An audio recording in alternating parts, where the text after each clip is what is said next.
Hi everyone, welcome back to the channel. कैसे हो आप लोग? आई होप आप लोग सब बहुत अच्छे हो। So this video is for all those people जो एसबीआई क्लर्क टारगेट कर रहे हैं, उनके लिए रीजनिंग का मेंस स्ट्रैटेजी है। अब तक हम बात कर चुके हैं क्वांट की एंड करंट अफेयर्स की मेंस स्ट्रैटेजी के लिए। ना सिर्फ एसबीआई क्लर्क, जो भी मेंस एग्जामिनेशन आप टारगेट करने वाले हो, उन सभी एग्जामिनेशन के लिए ये स्ट्रैटेजी आपको काम में आएगी। सो मैं नहीं सोच रही थी कि मैं मेंस की रीजनिंग की स्ट्रैटेजी बनाऊं, लेकिन क्योंकि करंट अफेयर्स और क्वांट वाली वीडियो के कमेंट सेक्शन के अंडर आप लोगों के बहुत सारे डाउट्स थे कि रीजनिंग के लिए भी ये लेकर आओ। मैं क्यों सोच रही थी कि मैं नहीं करती हूँ? बिकॉज आप देखो कि ज़्यादातर लोगों का रीजनिंग एक ऐसा सेक्शन होता है जिसमें वो थोड़े से श्योर होते हैं कि हम उसमें अच्छा कर लेंगे। आप अगर इंग्लिश की बात करते हो तो इंग्लिश ज़्यादातर लोगों का ऐसा होता है, हिट एंड ट्रायल पे चल रहा होता है कि अगर क्वेश्चन हमें समझ में आ गया, हमें लगा अच्छा है, लग रहा है पढ़ने में और सही आंसर इसका लग रहा है, तो हम लगा देंगे, अदरवाइज स्किप कर देंगे। क्वांट में आपको पता है कि किस लेवल का आ जाता है, और क्वांट बहुत सारे लोग बहुत स्ट्रगल करते हैं, क्वांट में अरिथमेटिक में स्ट्रगल करते हैं, तो वहाँ वैसे ही नई लोगों का बना पाते हैं। तीसरा आपका आता है करंट अफेयर्स, जिसमें कि आपको पता ही है वो भगवान भरोसे, अगर पढ़ा हुआ आ गया तो ठीक है, अदरवाइज स्किप हो जाएगा। रीजनिंग ऐसे सेक्शन होता है जिसमें लोगों को थोड़ा अपने ऊपर कॉन्फिडेंस होता है कि जैसा भी पूछा जाएगा हम बना लेंगे। लेकिन अब प्रॉब्लम क्या है कि रीजनिंग में हम सही तरह की अप्रोच नहीं रखते हैं, जिसकी वजह से रीजनिंग में जितना हम एक्सपेक्ट करते हैं उतने अच्छे मार्क्स नहीं लेकर आ पाते हैं। वैसे तो मेंस में आपको काफ़ी टाइम मिलता है, लेकिन फिर भी एसबीआई क्लर्क का एग्जामिनेशन है जहाँ पे नंबर ऑफ अटेम्प्ट्स भी आपको अच्छे खासे लगाने पड़ते हैं, तभी आप सोच पाते हो कि आपका जो फाइनल सिलेक्शन है वो होगा। तो आपको रीजनिंग किस तरह से सही से अटेम्प्ट करना है, और अभी अटेम्प्ट करने से पहले आपको पढ़ना कैसे है, क्योंकि आपका जो मेंस एग्जामिनेशन है शायद सेकेंड वीक ऑफ अप्रैल में अभी सुन रहे हैं कि वहां पर होगा। तो आपके पास करीबन अभी 20 से 25 दिन तो हैं। उस 20 से 25 दिन में आप खुद को कैसे ग्रूम करते हो, रीजनिंग किस तरह से पढ़ते हो, डेली रूटीन आपका क्या दिखना चाहिए, मैं वो आपको वो बताऊंगी, जिससे कि आप अपनी रीजनिंग की स्ट्रैटेजी इतनी सॉलिड कर लो कि रीजनिंग में आप अच्छा स्कोर करो। बहुत सारे लोग इस तरह इस चीज़ से, मतलब अगर आप रेजोनेट करोगे तो कमेंट सेक्शन में ज़रूर लिखना कि हम जितना सोचते हैं रीजनिंग में अच्छा स्कोर कर लेंगे, या तो एग्जामिनेशन प्रेशर में आके किस तरह से हम रीजनिंग में उतना अच्छा स्कोर कभी कर नहीं पाते, चाहे आप प्रीलिम्स की बात करो चाहे मेंस की बात करो। लेकिन अगर इस स्ट्रेटेजी को आप फॉलो करते हो तो आप रीजनिंग में काफ़ी अच्छा स्कोर कर पाओगे। सबसे पहले तो हम अपने मिसलिनियस के टॉपिक पे बात करते हैं। ज़्यादातर लोग मशीन इनपुट आउटपुट जैसा जो टॉपिक होता है उसको वो स्किप करते हैं। रीज़न बीइंग कि उनको लगता है कि इतना टाइम होगा नहीं एग्जामिनेशन में, हम उसको पढ़ नहीं पाएंगे, और कई बार ऐसा होता है कि तो इतना मुश्किल आ जाता है कि हम उसके स्टेप्स को डिकोड नहीं कर पाते। पर आप एक चीज़ भूल जाते हो कि अगर आप उसको सॉल्व करते हो ना, तो आपकी एक तो लॉजिकल रीजनिंग वाली जो थिंकिंग होती है वो इतनी डेवलप होती है कि आप बाकी जो पजल्स आएंगे या और तरह के क्वेश्चन आएंगे आप उसको बहुत ईजिली कर लोगे। तो आपको वो हर दिन, मैं तो कह रही हूँ आपको 3-4 क्वेश्चन मशीन इनपुट आउटपुट के करने ही चाहिए। और अगर एग्जामिनेशन में आया और आपने 1 से 2 मिनट वहाँ दिया, आपको समझ में आया कि ठीक है, एक आध भी अगर आपने जो स्टेप है वो डिकोड कर लिया, तो 1 से 2 मार्क्स आपके कहीं नहीं गए। इसीलिए मशीन इनपुट आउटपुट एक ऐसा चैप्टर है, एक ऐसा टॉपिक है कि आपको वो बिल्कुल भी स्किप नहीं करना चाहिए। एग्जामिनेशन में बना पाओ कि ना बना पाओ, घर पे आपको वो जरूर प्रैक्टिस करना चाहिए। बट क्योंकि वो डिफिकल्ट लगता है लोगों को, जैसे कि रॉन्ग नंबर सीरीज लोगों को डिफिकल्ट लगता है, इसी तरह से मशीन इनपुट आउटपुट एक ऐसा टॉपिक है जो लोगों को डिफिकल्ट लगता है, जिसकी वजह से लोग उसको टारगेट ही नहीं करते, और कई बार एग्जामिनेशन में इतना ईजी आता है कि आप फ्री के नंबर होते हैं बिल्कुल, और वो छोड़ कर आ रहे होते हैं। तो ये गलती आप लोग मत करना। रीजनिंग में कोई भी ऐसी चीज़ नहीं है जो आप स्किप करके जाओगे। रीजनिंग में हर चीज़ डुएबल होती है, हर चीज़ बनाने वाली होती है। तो ये चीज़ मेरी ज़रूर याद रखना। दूसरे आपके आते हैं रिवर्स सिलोजिज्म। रिवर्स सिलोजिज्म भी बहुत सारे लोग डर की वजह से छोड़ते हैं, लेकिन रिवर्स सिलोजिज्म अगर आपने थोड़ा सा प्रैक्टिस सही से कर लिया, मैं तो कह रही हूँ अगर आपने 10 दिन भी सही से प्रैक्टिस कर लिया, तो रिवर्स सिलोजिज्म बनाने लायक आता है, बिल्कुल आप उसको बना सकते हो। अभी हम लोग बात करें बिल्कुल कन्वेंशनल एक पेपर की, जिस तरह से कन्वेंशनल पेपर नजर आता है, तो अभी उसके लिए बात करेंगे।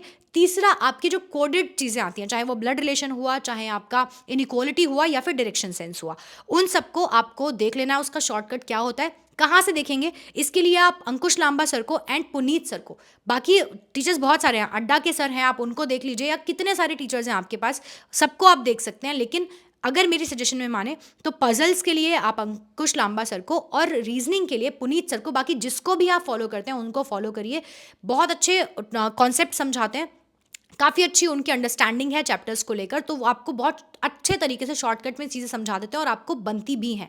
पुनीत सर की क्लासेस आती हैं मेंस के लिए डेली की, जिसमें कि वो बताते हैं कि आपको जैसे मशीन इनपुट आउटपुट के 5-6 टॉपिक्स वो एक साथ लेकर आते हैं और बहुत ही अच्छे से समझा देते हैं। जो भी 50-60 तरह के स्टेप्स हो सकते हैं, सब कुछ उन्होंने डिकोड किया हुआ है। फ्री में वीडियोस अवेलेबल हैं, आप उनको देख सकते हैं। वर्चुअस नाम का भी एक चैनल है, उस पर इतनी सारी वीडियोस पड़ी हैं मेंस की कि आप डेली एक क्लास भी उठाकर अगर पुरानी देख लोगे तो ही आपका रीजनिंग का जो पूरा का पूरा दिन का सिलेबस है ना, जो आपको करना है, एवरी डे का आपका टू डू है वो कंप्लीट हो जाएगा। अब बारी आती है आपकी थोड़ी सी नॉन कन्वेंशनल चीज़ों की, जैसे कि पजल्स हो गई, लेकिन डिफरेंट तरह की पजल्स। हाई लेवल की कोई पजल आती है या न्यू पैटर्न की कोई पजल आती है, तो उसके लिए आपके लिए बेस्ट सोर्स है अंकुश लांबा सर, एंड दूसरे हैं आपके स्टडी नीति की मैम स्मृति मैम। वो बहुत अच्छी चीज़ें करवाती हैं आपको। अगर अभी रिसेंटली कोई अच्छी वीडियोस नहीं मिलती हैं, इवन दो उनकी मेंस की क्लासेस भी अभी चल रही हैं, अगर आप वो देखना चाहो तो वो देखो, अदरवाइज सर्च करो यूट्यूब पे, उनकी पुरानी इतनी सारी चीज़ें दिखेंगी। और आपको पता है क्या प्रॉब्लम है मेंस में लोगों के साथ, कि हम उसको भी प्रीलिम्स की तरह टारगेट करते हैं। आपको मेंस में सबसे पहले तो ना गो थ्रू करना है पूरे के पूरे रीजनिंग के सेक्शन को, कि क्या क्या चीज़ें आई हुई हैं, उसको मार्क करो, और उसके बाद नई चीज़ें ढूंढो, नए पैटर्न। इस तरह की छोटी छोटी पजल्स होंगी जो वन वन लाइनर होंगी, जिसमें टाइम बिल्कुल नहीं लगेगा और आपके नंबर चढ़ जाएंगे। सबसे ज़्यादा ज़रूरी है आपका कि जब आप क्वेश्चन सॉल्व कर लो और आपने टिक कर लिया, तो कॉन्फिडेंस नेक्स्ट लेवल बढ़ता है। तो शुरुआत में आपको ऐसी ही चीज़ें पिक करनी है, आपको पता है, जो कि कन्वेंशनल हो थोड़ी सी। अनकन्वेंशनल चीज़ों पे बाद में जाएंगे। थोड़ी सी कन्वेंशनल चीज़ें करके हमने अपने मार्क्स लगा लिए, उसके बाद न्यू पैटर्न सर्च करो, न्यू पैटर्न क्या आया है। जो भी ऐसी चीज़ें आएंगी आपकी न्यू पैटर्न करने वाली, उन न्यू पैटर्न के क्वेश्चंस को उठाओ। पजल से लोगों को डर लगता है, आई नो, लेकिन क्या घर पे पजल सॉल्व करनी है? घर पे बिल्कुल पजल सॉल्व करनी है। एंड क्लर्क का एग्जामिनेशन है, पजल सॉल्वेबल आएंगी। एक दो ऐसी पजल्स होंगी जो कि बहुत डिफिकल्ट होंगी, जो आपको देख के ही पता चल जाएगा कि इनको नहीं सॉल्व करना है और उनको एक्चुअल में सॉल्व नहीं करना है एग्जामिनेशन में। उसको अगर आप सॉल्व करने लग जाओगे तो आपका सारा टाइम एक ही पजल खा जाएगी और आप बाकी कोई टॉपिक अपना कर नहीं पाओगे। तो प्रूडेंट होना बहुत इंपॉर्टेंट है। एग्जामिनेशन में आप क्वेश्चंस क्या पिक कर रहे हो और उन क्वेश्चंस में कितना टाइम लगा रहे हो, ये भी बहुत चीज़ें ज़रूरी होती हैं, क्योंकि ये क्लर्क का एग्जामिनेशन है। पीओ नहीं है कि 5 क्वेश्चंस करके आओगे और सिलेक्शन हो जाएगा। क्लर्क का एग्जामिनेशन है, नंबर ऑफ क्वेश्चंस आपको ज़्यादा करने पड़ेंगे, क्योंकि यहाँ पर यही आपका डिसाइडिंग फैक्टर है। यहाँ पर कोई आपका इंटरव्यू डिसाइडिंग फैक्टर नहीं होने वाला है। तो इसीलिए बहुत प्रूडेंटली क्वेश्चंस करना। अब पजल्स किस तरह की पजल्स करनी होती हैं? जितनी भी new pattern and high level की पजल्स आएंगी, आपको लगेगा कि 2-3 लाइन की ही पजल्स है और ये बन सकती है, वो आपको ट्राई जरूर करनी है। बहुत लंबी कोई पजल दिखेगी, एक दो पजल ऐसी दिखेंगी आपको जो बहुत लेंदी होंगी, उनको बिल्कुल देखते ही स्किप करना है, उनकी तरफ हमें देखना ही नहीं है, तुरंत आगे बढ़ना है। ठीक है। तीसरी चीज आपकी आती है क्रिटिकल रीजनिंग। अब क्रिटिकल रीजनिंग पे लोगों के ना डिफरेंट डिफरेंट ओपिनियंस होते हैं। मेरा ऐसा मानना है कि क्रिटिकल रीजनिंग आपको जरूर अटेम्प्ट करनी चाहिए, लेकिन तब जब पेपर जो है थोड़ा अनकन्वेंशनल आया। आपके जो कन्वेंशनल चीज़ें होती हैं वो चीज़ें आई नहीं, सब कुछ न्यू पैटर्न आ गया, तो इस सिचुएशन में क्रिटिकल रीजनिंग एक सेफ ऑप्शन होता है। लेकिन वो कैसे सेफ होता है, तब आपको पता लगता है जब आप घर से प्रैक्टिस करके गए हो। अगर आपने 10 दिन अपनी क्रिटिकल रीजनिंग की क्लासेस की, उसमें आप देखो कि 50-60% भी अगर आपकी एक्यूरेसी रह रही है, तो आपको एग्जामिनेशन में वो नहीं करना है। लेकिन अगर 60-70% आपकी एक्यूरेसी आ रही है पहली बार में जब क्वेश्चन सॉल्व कर रहे हो घर पे, तो आपको उस पर वर्क करना चाहिए, क्योंकि क्रिटिकल रीजनिंग कम से कम आपका 7 से 10 नंबर का आएगा। और मॉक आपके जो मेंस एग्जामिनेशन होता है उसमें 7 से 10 नंबर बहुत बड़ा फैक्टर होता है। और क्योंकि क्लरिकल की एग्जामिनेशन है, तो जो क्रिटिकल रीजनिंग के क्वेश्चन होते हैं वो इतने डिफिकल्ट नहीं आते हैं। अगर आपकी इंग्लिश बहुत अच्छी नहीं है, अगर आपका कॉम्प्रिहेंशन बहुत अच्छा नहीं है, तो आप क्रिटिकल रीजनिंग के क्वेश्चंस मत करना। फिर आप अपना टाइम पूरा अपनी पजल्स एंड मिसलेनियस के क्वेश्चंस में ही लगाना, न्यू पैटर्न क्वेश्चंस में लगाना। लेकिन अगर आपकी इंग्लिश ठीक है, आप कॉम्प्रिहेंड कर लेते हो, तो मेरा मानना ये है कि आपको क्रिटिकल रीजनिंग जरूर करना चाहिए। क्योंकि अगर उसमें 5-6 क्वेश्चन भी आपने 7-8-10 क्वेश्चन में से बना लिए, तो आप बाकी लोगों से काफ़ी आगे हो जाते हो, क्योंकि उसमें नंबर भी आपको फुल मिल जाते हैं एंड आपका टाइम भी कम लगता है। ठीक है। तो इसीलिए क्रिटिकल रीजनिंग, जिन लोगों की भी इंग्लिश अच्छी है, क्रिटिकल रीजनिंग उनको जरूर करना चाहिए। कहाँ से करना है? तो क्रिटिकल रीजनिंग आपको बैंकिंग के बहुत सारे टीचर्स नहीं करवाते हैं। आपके जो अपने हर्षल अग्रवाल सर हैं, उन्होंने कुछ आपके लेक्चर्स करवाए, आप उसको देख सकते हो। अदरवाइज आप सीधे सर्च करो कैट लेवल के क्वेश्चंस। अगर आपने वो 4-5 वीडियोस देख ली, उसमें प्लेलिस्ट आपको मिल जाएगी, उन वीडियोस को आप अगर देख लोगे ना, तो आप क्रिटिकल रीजनिंग खुद से सॉल्व करने लग जाओगे। वरना MK पांडे नाम की एक बुक है, जिसकी PDF भी आपको गूगल पे इजीली अवेलेबल हो जाती है, उसको डाउनलोड करो और वहां से करना स्टार्ट करो। अगर आपको नहीं मिलती है वो बुक, तो मैंने टेलीग्राम का लिंक डिस्क्रिप्शन में दिया है, आप एक बार वो ज्वाइन कर लेना, मैं वहां पर शेयर करवा दूंगी आपके साथ वो बुक। उस बुक से कर लो।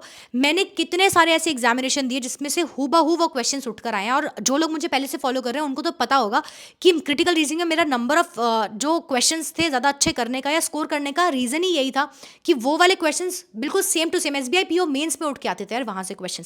इतनी बढ़िया बुक है, बहुत ईजिली उन्होंने सब कुछ कराया है, और आपको 10-15 दिन ही चाहिए उसको करने के लिए। वो पूरी बुक आप कंप्लीट कर सकते हो। उसमें लेवल वाइज आपको दिया हुआ है, लेवल 1, लेवल 2, लेवल 3, तो वहां से कर लो। लेवल 1 और लेवल 2 करोगे उतना ही सफिशिएंट होगा, लेवल 3 पे तो आपको जाने की जरूरत भी नहीं पड़ेगी। सो ये चीज करो आप क्रिटिकल रीजनिंग के लिए। तो अब आपका जो मेंस के लिए रीजनिंग का डेली रूटीन है वो कैसा दिखेगा? सबसे पहले तो आप मिसलेनियस टॉपिक्स उठाओगे, जैसे मैंने बोला मशीन इनपुट आउटपुट है, आपका रिवर्स सिलोजिज्म है, और बाकी जो कोडेड क्वेश्चंस आते हैं उन सबको उठाओ। उसके 2-2, 3-3 क्वेश्चंस 5-6 क्वेश्चन ऐसे पकड़ लो, उनको करना है आपको, साथ में एक पजल करनी है। अगर आप कन्वेंशनल पजल करना चाहते हो जो थोड़ी लेंदी है तो वो भी करो, अदरवाइज न्यू पैटर्न की 2-3 हाई लेवल की पजल्स करो। बहुत सारी यूट्यूब पे फ्री में मिल जाएंगी, कहीं जाने की जरूरत नहीं है, वहां से करो।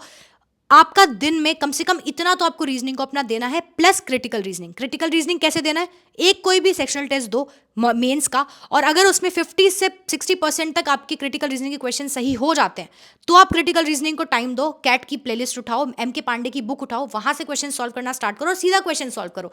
कोई आपको लॉजिक देखने की जरूरत नहीं है। अगर लॉजिक पढ़ने हैं तो एम के पांडे बहुत ईजिली दे रखे हैं, बहुत बहुत ही अच्छी लैंग्वेज में, बिल्कुल लेमन लैंग्वेज में दिए हुए हैं, वहां से पढ़ लो। अगर टाइम नहीं है तो सीधे क्वेश्चन करो। आप क्वेश्चन करोगे तो समझ में आना स्टार्ट हो जाएगा। एक्सप्लेनेशन भी दी हुई है उस बुक में भी, और जिस भी प्लेलिस्ट से आप करोगे वहां भी टीचर्स आपको समझाएंगे।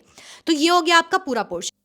एक टॉपिक डेटा सफिशिएंसी रह गया था, जो कि डेफिनेटली एग्जाम में आता है और थोड़ा डिफिकल्ट भी होता है। वहाँ पर नेगेटिव बहुत ज़्यादा चांसेस होते हैं कि हो जाए, तो आप यहाँ पे घर पे प्रैक्टिस करो। अंकुश लांबा सर से, स्मृति मैम से प्रैक्टिस करो। अगर आपके क्वेश्चन सॉल्व होते हैं मॉक में, अब जब सॉल्व कर रहे हो तब आपको सॉल्व हो रहा है तो ही एग्जामिनेशन में करना, अदरवाइज अपने मार्क्स वहाँ पर नेगेटिव मत करवाना। तो उसके लिए थोड़ा सा अपना स्ट्रेटेजी स्ट्रॉन्ग रखना। रीजनिंग ऐसी एक सेक्शन है कि अगर वो थोड़ी डिफिकल्ट भी आए तो भी आप संभाल सकते हो। छुपे हुए कुछ ऐसे क्वेश्चंस आएंगे जो कि डिस्गाइज्ड हैं कि हाई लेवल है, न्यू पैटर्न है, लेकिन वो इजी होंगे। वो अगर आपने समझ के क्वेश्चंस कर लिए एंड अपनी स्पीड भी बढ़ाओ साथ साथ, इतने नंबर ऑफ क्वेश्चंस प्रैक्टिस करो हर दिन 20 से 25 दिन, कि आपका बैलेंस हो जाए बाकी जो सेक्शंस आने वाले हैं उससे। अगर आपका क्वांट बहुत अच्छा नहीं है तो रीजनिंग में बहुत अच्छा स्कोर करना है, अगर आपका इंग्लिश बहुत अच्छा नहीं है तो रीजनिंग में बहुत अच्छा स्कोर करना है। मतलब रीजनिंग एक आपका सेफ ऐसा स्पेस है जो कि आपका कोई भी सेक्शन अच्छा नहीं है तो उसमें आप रीजनिंग में बहुत अच्छा स्कोर कर सकते हो। और अगर इस स्ट्रैटेजी को अपनाओगे, जैसे मैंने आपको बताया कि ये चीजें कर लो, अगर ये स्ट्रैटेजी आपने अपनाई हर दिन एंड सेम तरीके से आपने क्वेश्चंस किए तो आप बहुत अच्छा स्कोर करोगे। और अगर आपको दिन में समझ में नहीं आता ना कि मुझे क्वेश्चंस कहां से उठाने, मैंने सारे सोर्सेज बता दी, लेकिन फिर भी आप हर वीडियो पे अलग अलग नहीं जाना चाहते हो, तो वर्चुअस नाम का एक चैनल है, ध्रुव धनकर सर पढ़ाते हैं उस पे। उन्होंने एक एक 1.5 घंटे की वीडियोस डाली हुई हैं, जिसमें कि वो आपको पजल भी कराएंगे हाई लेवल की, उसमें वो आपको मिसलेनियस के टॉपिक्स भी करवाएंगे, उसमें वो आपको कुछ न्यू पैटर्न का भी करवा देंगे। सो हर चीज उस वीडियो में मिल जाएगी। 1 से 2 वीडियोस वो कर लो। अगर आपने उतना भी कर लिया 20 दिन लगातार, तो आपको लगेगा ही नहीं कि कुछ अलग मेंस में आया है, और आप बहुत अच्छा स्कोर करके आओगे। आपका कॉन्सेप्ट सिर्फ इतना होना चाहिए कि मुझे मैक्सिमम नंबर अपने जो है वो रीजनिंग में स्कोर करने हैं, वहीं से खींचने हैं मैक्सिमम नंबर, बाकी सेक्शंस पे भरोसा नहीं रखना है। तो रीजनिंग का जो मेंस का मॉक है ना, उसको आप बिल्कुल भी सबमिट मत करना, उसको अटेम्प्ट करके ही सबमिट करना। एंड जितना अच्छा आप यहाँ पर स्कोर करोगे, जितना अच्छा यहाँ पर मेहनत करोगे, वो पूरा का पूरा रिफ्लेक्ट होगा आपके मेंस के फाइनल जो आपका स्कोर है उसके अंदर।